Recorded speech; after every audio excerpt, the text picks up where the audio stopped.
the 8 filters of excellence. This is gonna transform your life into a whole new reality. Namaste, my beautiful people. It's a beautiful day. Astro here from the middle of Medellin. So today we're recording about what are the 8 filters of excellence, what do I apply in my life for this to happen, and why you should care about this. So I've been in the personal development space for the past 6 years, and I've seen what are the techniques and what are the secrets and what are the laws that bring success into your life. But I've seen patterns that all the books and all the lessons teach you, and that is the following 8 filters of excellence that I've developed as a system of myself to always check what am I doing, with who am I spending time with, and how can I make my life better. So pay attention, because by the end of this video you will see how you can apply the 8 filters of excellence to your own life and see how can you upgrade and what does success mean for you. So let's go directly start with food. Food as the first filter of excellence, because what you eat is what you become. So if you are taking time to prepare wonderful, delicious meals that are nutritious, that are high quality, that are full of nutrients, whole food, beautiful foods. So if you take time to prepare your foods, or you buy certain foods that are really good for your body, you will feel better, you will look better,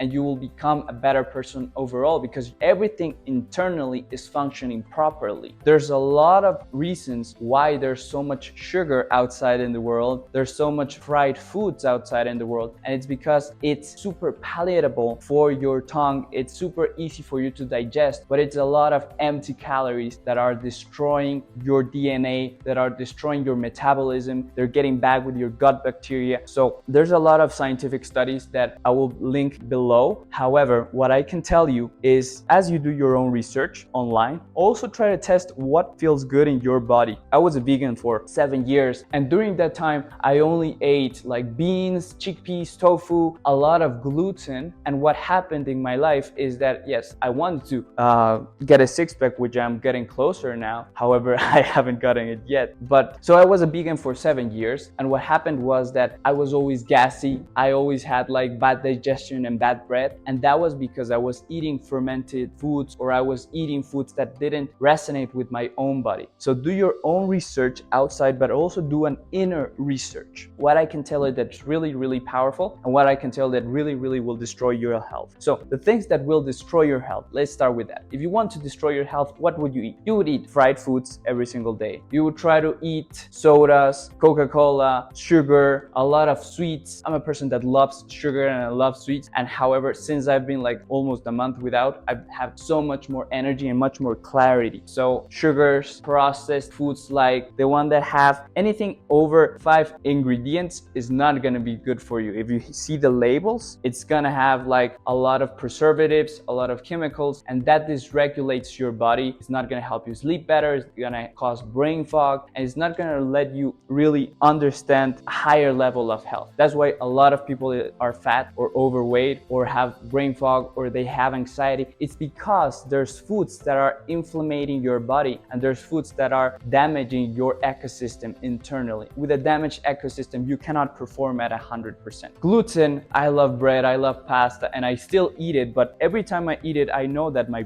brain is like zombie mode. So if you want to make the foie in your life, if you want to make beautiful things in your life, I would suggest that you are intelligent about what foods do you eat, what's gonna bring you the vitality up. I've seen that protein is essential to building the muscle, to maintaining the muscle, and to even reduce weight. Like I've started to eat more meat right now, and I try to get best meats. I try to eat a lot of eggs, if the best possible pasture-raised eggs, and the vegan diet is really good. However, mixing different proteins and vegetables sometimes is not so conducive, at least for me. If you can do it and you can get protein powders as well, that's good. Processed protein powders, I do consume them a lot. However, I haven't seen in my body have negative effects about it. You can test it yourself. The best way to have proteins supposedly is the whole foods. However, if you're able to achieve that using protein powders and it's serving you, do it anyways. Like, it's your life. Just try to optimize for the things that serve you better and your goal. I do say try to eat during a time frame that's not so close to bed. Try to eat when you're actually hungry, and if you eat protein first thing in the morning, you won't get as hungry and later, or you don't have cravings of sugar and other stuff later down the day, because you already feel full and nourished because of the protein. So I would suggest that you always optimize for protein first.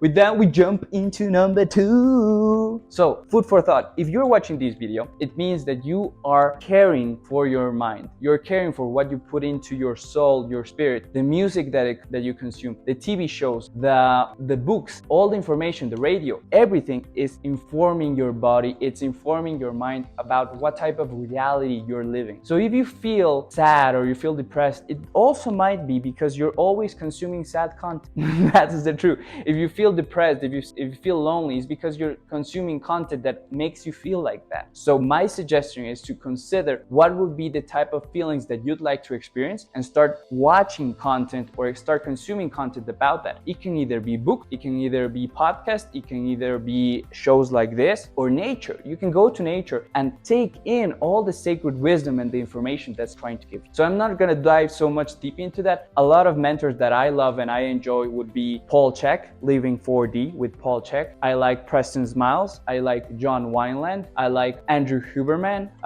There is some content by Andrew Tate that I do agree on because it comes into the mindset of growing, not the whole other stuff because it's not really conducive and it's too violent sometimes for me. I would also say a really powerful podcast is the Rising Man podcast. And for people who really want to go deep, I would definitely say Paul Chek because he's a badass. He's like a super high level holistic teacher that has taught me a lot.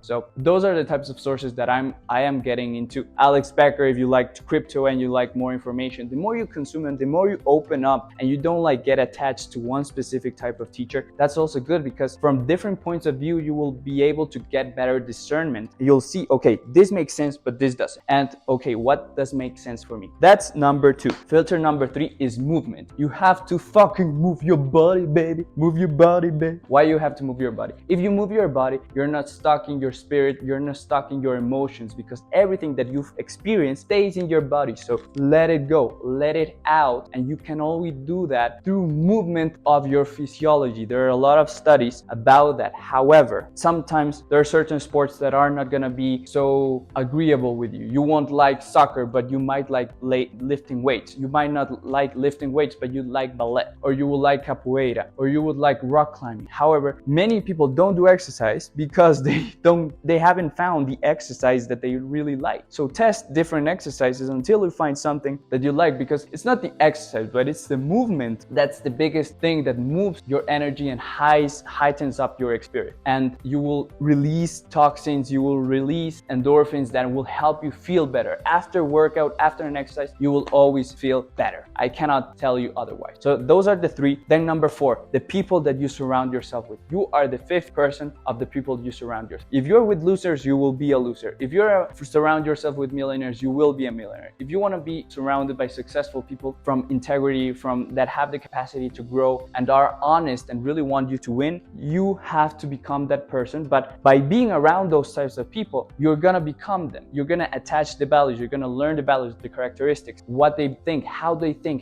act. And we are creatures that are really adaptable. And you can go back to my other video and understand why we're so adaptable, because we as humans have the capacity to adapt ourselves to our environment super quickly. Because in the past, in history, if we didn't adapt, we wouldn't survive because we couldn't stay alone. Right now in society, it's so easy to get into communities online or in person about people who want to make you grow or who just want to fuck the world and just laugh at the world and make mockeries of the world. So you have to choose what type of persons that you surround yourself with. Then the places. As the places, it's the people. If you go to places that make you feel alive, that make you feel inspired, that make you feel in love with life, like nature, like a really nice lit office or museums or art, you're gonna feel your soul and you're gonna feel inspired to do things. But if you're at a cubicle every single day and not seeing nature or not seeing anyone else, you will eventually get depressed. Or if you're in a club right now, or if you go only to clubs, what's gonna happen is like you're gonna be in a black box with a lot of alcohol, with a lot of drugs.